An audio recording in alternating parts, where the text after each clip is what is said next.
with Spirit of Matter. And this is an episode about the full moon in Gemini. So for now, it's Jupiter day. It is Saturn hour with the ascendant ruled by Saturn. That's going to be important on the full moon as well. And Saturn is in the second house in Pisces, still opposing Lilith, separating aspect. Midheaven ruled by Mars, with Mars on 24 degrees Scorpio in the 10th house. And the moon is also Saturn ruled in the first degree of Capricorn, mitigating this opposition between Lilith and Saturn. Now, as for Jupiter, Jupiter is in the 4th house, 8 degrees Taurus, retrograde, trining Lilith. So let's go to the lunation, and we can use another new feature that we have here on AstroSig. It's lunation search engine. And you can see where the moon is increasing, decreasing, last quarter, and we talk about a full moon, so 180 degrees between the sun and moon. That's happening on November 27. So we're going to have the moon in Gemini, 4 degrees Gemini, opposing, of course, the sun in Sagittarius. The ruler of the moon will be Mercury at 24 degrees Sagittarius, squaring Neptune. And pay attention to this because this is going to be important.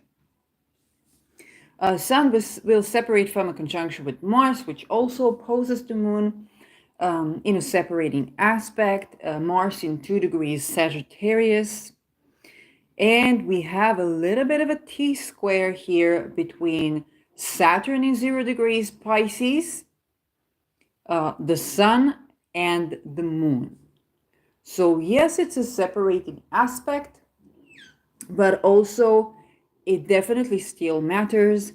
And at 6 degrees Virgo, which is the other pole of that T-square, we have Lilith, and at 0 degrees Virgo, we have Regulus, fixed star Regulus. Okay, so before we go to any further resolution, asteroids, fixed stars, we have a T-square at the heart of this lunation between the Gemini and Sagittarius axis and Saturn in Pisces. Okay? Mars is adjacent to the sun still, so Mars is about war, Sagittarius is about freedom. It's also about decisive action, okay? And Saturn in Pisces can have to do with missing people, kidnapped people, hospitals, hospitalized people, homeless people, refugees, and all of the above. Okay, and so we have a pivotal moment here. There's a full exposure of something, and it's supposed to be resolved in around 0 degrees or 1 degree Virgo, which is fixed star Regulus.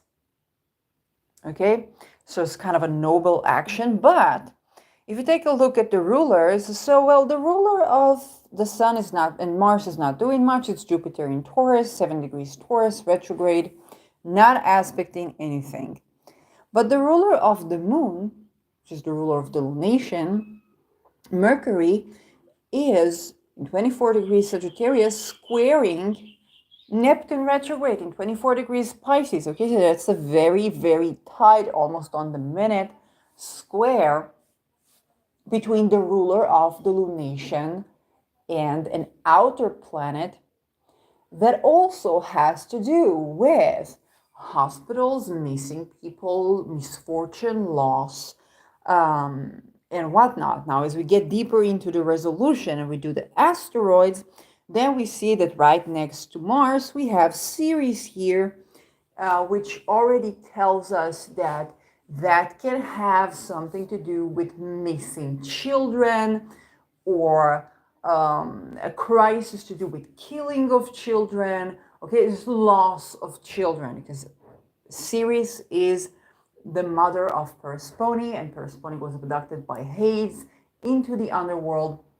And then Ceres declared that the earth will not be fertile until Persephone is returned. It's basically, she's the goddess of agriculture, the meteor, which is the changing of the seasons. And for the 6 months that Persephone is abducted into the underworld, we have a winter and the land is not fertile. And then there is a spring with the return of Persephone from the underworld. And that's sort of like the deal that Hades and Ceres did between them. Okay, so she can have her daughter for 6 months, and then the land is fertile. And basically, the wisdom that we have here, the ecosystemic wisdom that we have here, is when children are kidnapped, okay, and trafficked and raped and basically have to do even be a part of terror groups, okay, then what we have is infertile soil, okay, infertility. So if you think about the upcoming winter, let's say in Israel and in Palestine, probably we are probably expecting a winter that can be either harsh or expecting some sort of famine. And that's just the wisdom of the story of Ceres. Okay, when the children are kidnapped, and unfortunately the world has a history with children being kidnapped by the welfare all over. It used to be refugees children, but it's not always the case. It's also children of people, let's say two people divorced and one needs help from the welfare because they want to sustain themselves alone, and they don't manage to find mutual income or to agree on things, or God forbid there is violence in the house, then usually the children will be kidnapped by force if the parent is competent. And there are even very, very harsh cases that are unfortunately too common, where children will be put on purpose with the violent parent by the authorities. Okay, worldwide, it's not just the Yemeni children's story. It's not just the Norwegian. It's a worldwide problem. And I guess what the wisdom here is revealing something to do with the kidnapping of children, with the trading of children, and unfortunately with the trafficking of children, also sex trafficking, but also military trafficking. Okay, Mars and Ceres here can be both losing children to war, but also the children are kidnapped to be used as combatants.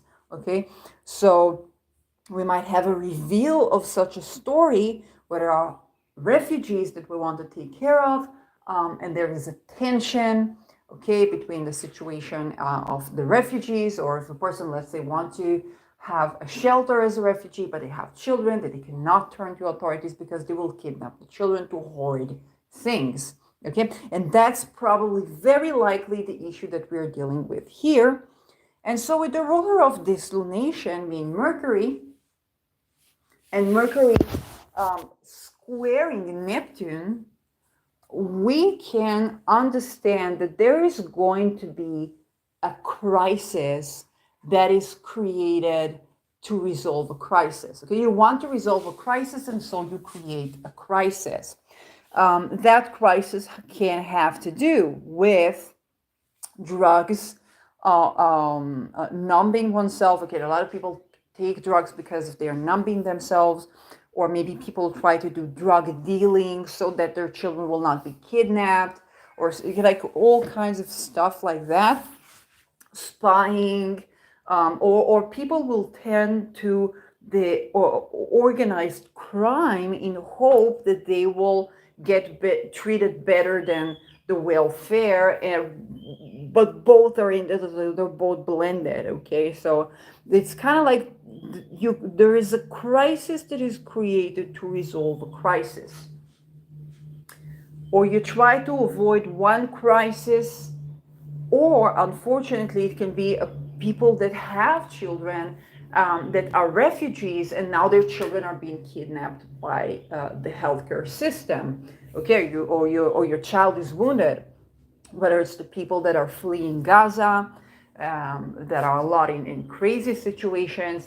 Maybe you reach a hospital in Egypt and you just want to have an emergency treatment for your child, maybe got wounded or what, and then that's the last time you see the child. They kidnap your child from the healthcare something, and they tell you your child is dead or something like that.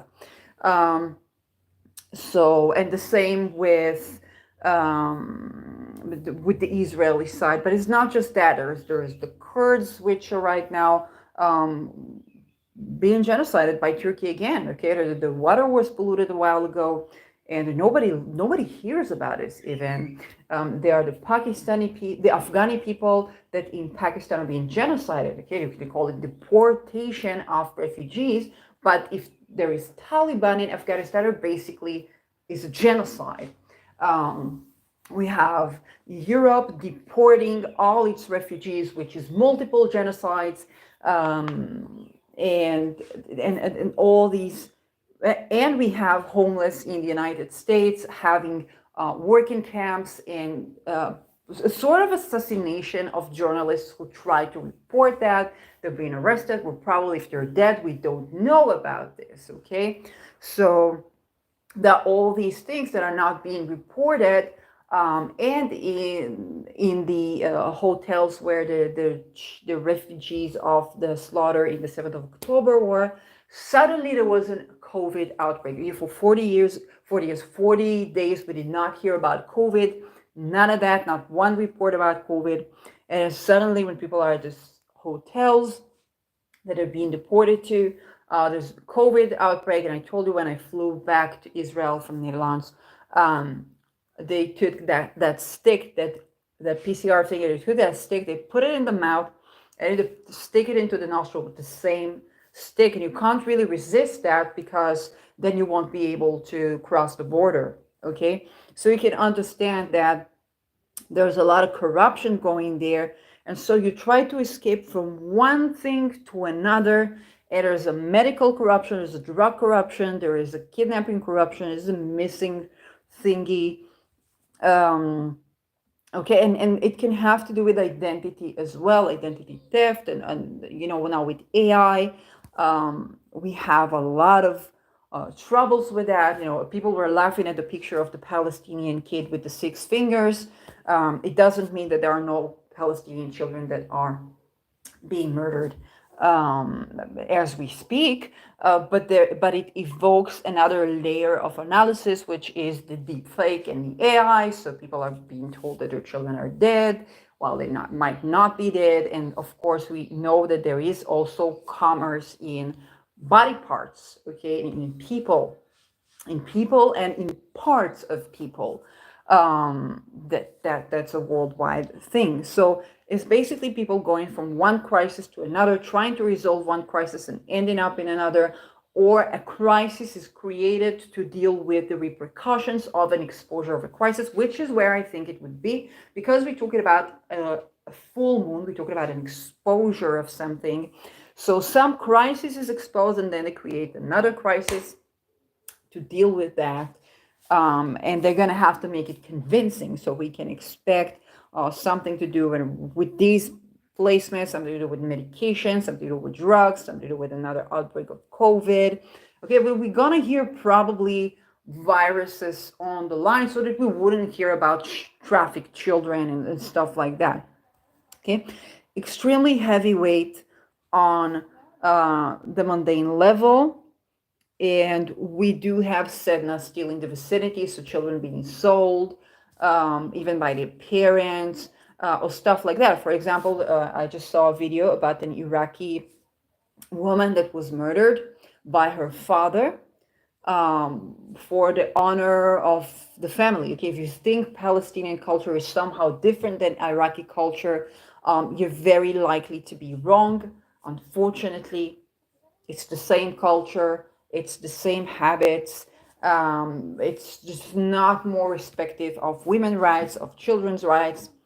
of rights of marginalized societies, the way they treat people with mental crisis, okay, just locking them up and all kinds of things. It's very true. When you have not a lot of territory, then things get even more condensed. Okay, but I don't think Afghanistan can complain about not enough territory. I don't think Iran can complain about not enough territory. I don't think Saudi Arabia can complain about not enough territory. Well, their women drive currently.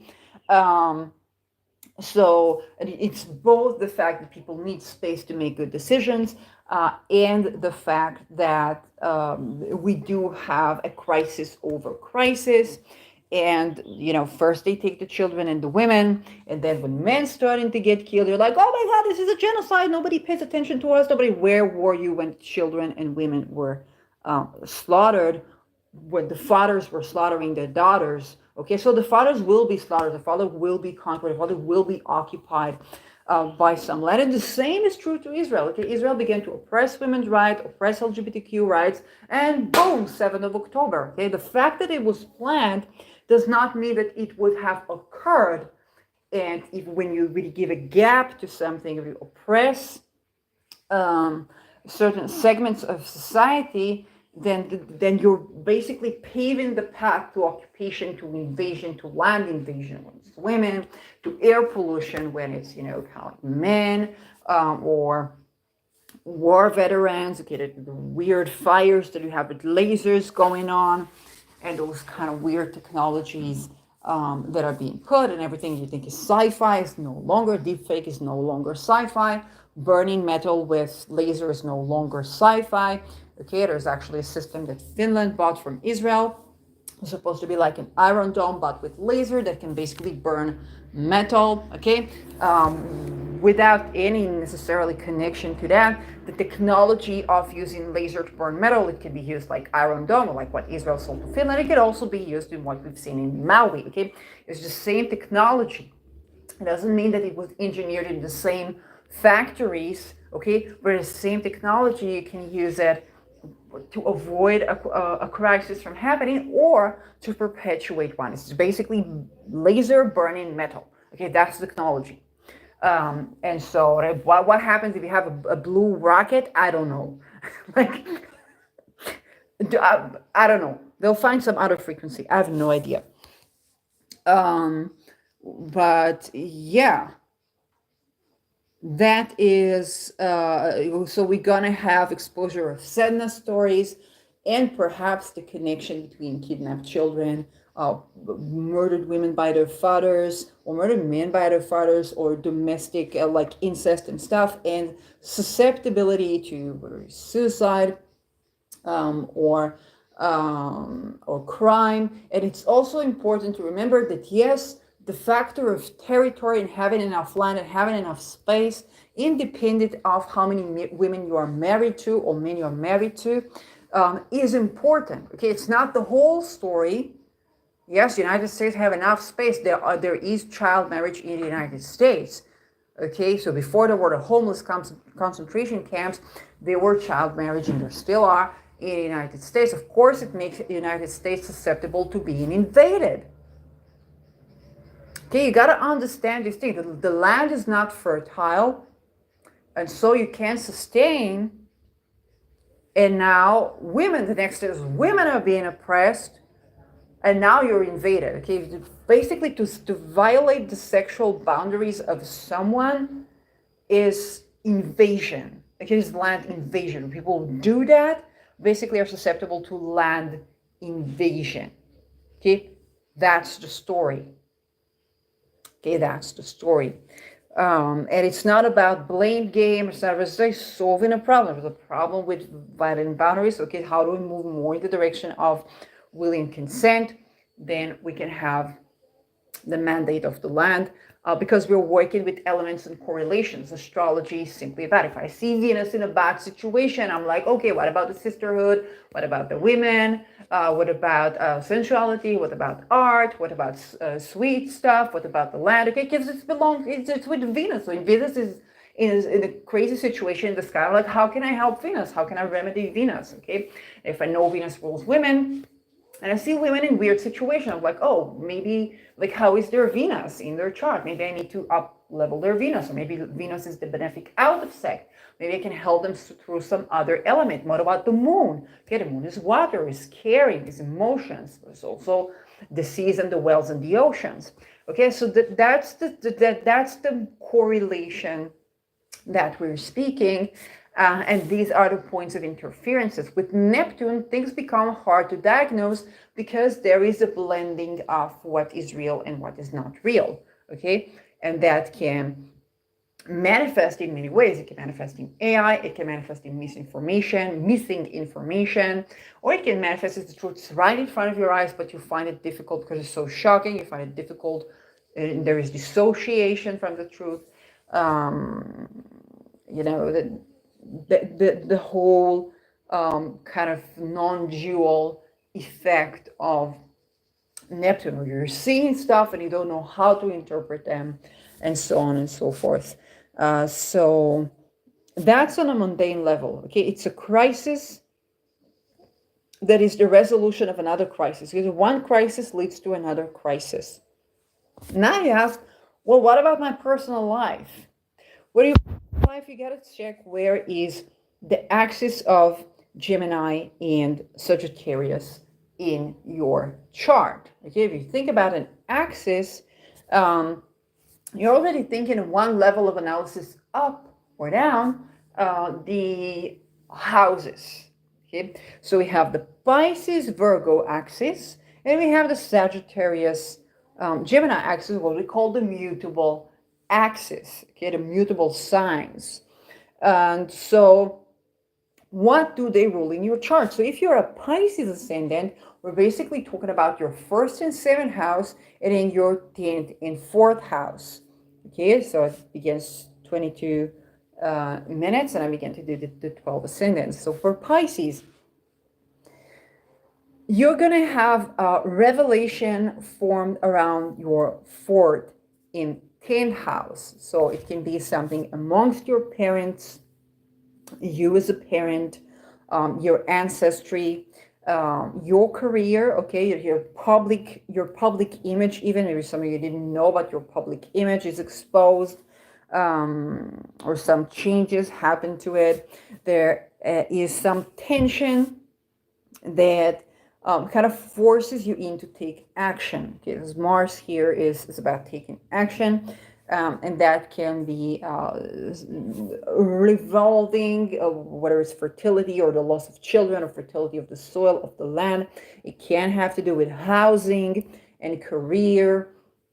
Or am I in my public sphere? Am I in my home? And something about the decisions to be made between the 10th and the 4th, okay, the career and the home life, mommy and daddy, me as a boss versus my ancestors, okay, what really makes me happy and safe, fourth house, and what is my image or my legacy to the world, okay, 10th house. All of these decisions are being triggered, and there's some new information is being exposed to do with either betrayal because of Sedna, the presence of Sedna. Moon is going to go over Sedna before it is full, okay? And it's just a couple of degrees. So about that same day, you will be exposed to some sort of a Sedna story that's going to make your decisions about these excesses. You know, you're going to have to act on the information that you're learning. There can be exposure regarding some children that are missing, that are kidnapped because of the Sirius in the 10th house. It can have to do with your public image, with your career, or maybe with something you speak about or you're exposing, okay, because Mars is next to the Sun. It'll be an act of exposure, an act of teaching something that puts you in this tension. And then there is the axis of the first and the seventh, okay, so Saturn in the first house, creating kind of a maturation, a restriction, and there's just a limit to the energies that you can exert. You have to be more intentional with your energies. And the supposed resolution of this crisis is supposed to be in your seventh house. So you're going to have to think about new realization, because Mercury is ruling both your 7th and your 4th, and it's in your 10th, squaring Neptune. That's in your 1st. Okay, so the conversation of the 10th and 4th axis intermingles to another crisis that goes like something along the lines of, hey, if in my home life I've had this problem, it's going to show up with my partnerships as well. So it's affecting also my one-to-one relationships, business or marriage, or just one-to-one relations. Okay, what we call the Gegenüber, the person in front of you. And so there is some crisis that is being created as you address this new information, that is simultaneous. Like you just discovered one crisis that you have, now another one is kind of waiting up on you, unfortunately. And this is a full moon, so it's about letting go. Okay? There's something that you have to let go, and unfortunately, this letting go is happening to a crisis. It can be a fated loss. Okay, but in this fated loss, there can be a bit of a release of something. There's some sort of a fated loss to be handled. And I do have to, because I don't know what's going on, I have to stop this broadcast and see what I have to tend to with my